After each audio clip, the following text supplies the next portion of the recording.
Nossa equipe esteve em 8 cidades durante 3 semanas. Nós rodamos 3.500 quilômetros para mostrar a você gente que é exemplo de empreendedorismo, cidadania, superação. São mineiros comuns, anônimos, mas que fazem a diferença. Mineiros que você vai conhecer a partir de segunda-feira no Jornal da Alterosa, segunda edição. Eu espero por você!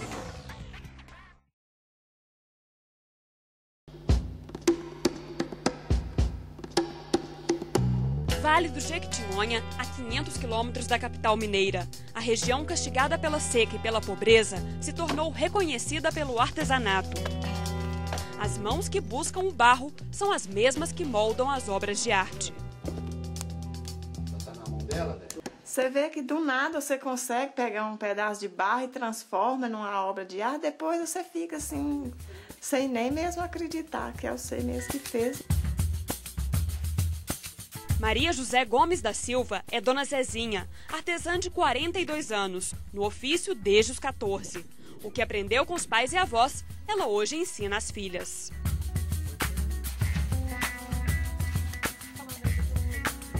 Com um sorriso no rosto e mãos de ouro, Dona Zezinha descobriu um talento e um outro jeito de ganhar a vida. A primeira casa onde a família morou foi transformada em um pequeno museu. Aqui estão expostas peças que serão vendidas para comerciantes e colecionadores de Belo Horizonte, Rio de Janeiro e São Paulo. Algumas chegam a custar quase R$2.000, de acordo com o tamanho e com a riqueza de detalhes. O preciosismo é tanto que encanta os estrangeiros. Muitas das obras de Dona Zezinha estão espalhadas pelos Estados Unidos e por vários países da Europa. O marido abandonou o trabalho de lavrador e hoje divide com a mulher técnicas e ferramentas. Cabe a ele também a tarefa de negociar as peças, feita sempre sob encomenda, numa lista de espera que chega a meses. Uma das bonecas mais sofisticadas decora a casa do presidente da França. Parar na mão de uma pessoa tão importante quanto o Sarkozy, então para a gente é uma honra muito grande. Tudo é feito de forma artesanal. Do barro vêm as tintas, usadas para pintar as obras. De cada região, um tom. Em cada imagem, um detalhe. Os traços são finos e o olhar quase vivo. O que teria apenas utilidade vira decoração. Criatividade que serve de exemplo para centenas de moradoras de Coqueiro Campo, na zona rural de Turmalina. A artesã mais famosa fundou uma associação e esculpiu uma nova história para o distrito que passou a viver da cerâmica. Tem mãos de ouro. Não só ouro, assim como uma pedra de diamante.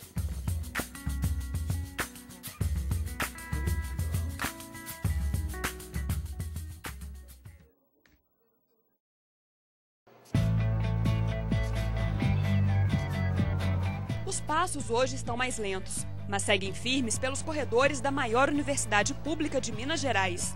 Há mais de 50 anos, essa é a rotina do mineiro de Ponte Nova, que deixou a medicina para se dedicar à ciência. Não me adaptava a esse ambiente de lidar com um doente particular.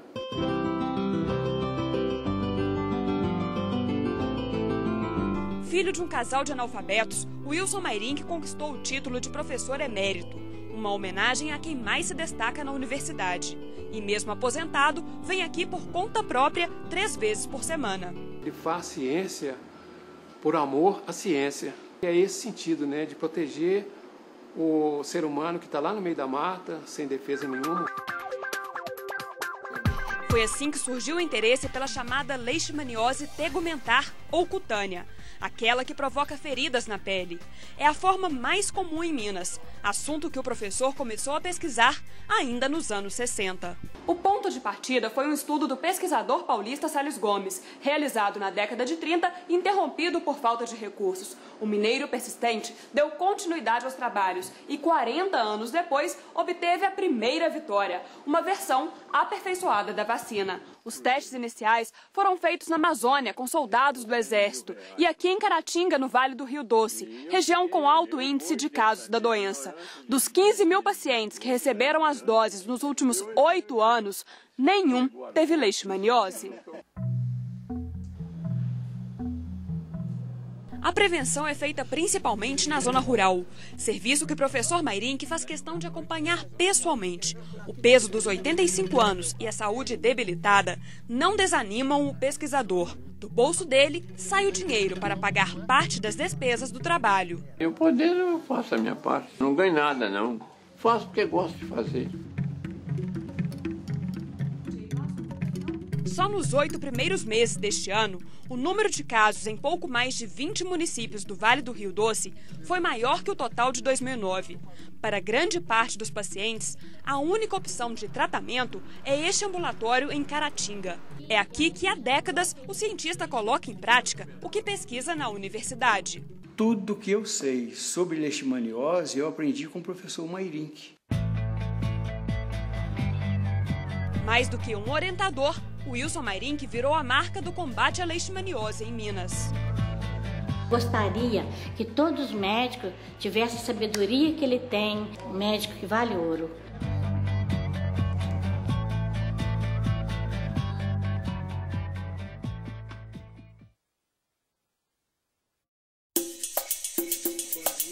Pedro Borges de Oliveira, 81 anos, representante comercial aposentado. É no setor Braille da Biblioteca Pública Estadual Luiz de Bessa que ele passa 15 horas por semana. Nascido em Conselheiro Lafayette, seu Pedro aprendeu Braille na própria biblioteca. Parece difícil? Que nada. Com muita boa vontade e dedicação, ele é o mais presente dos 100 voluntários cadastrados.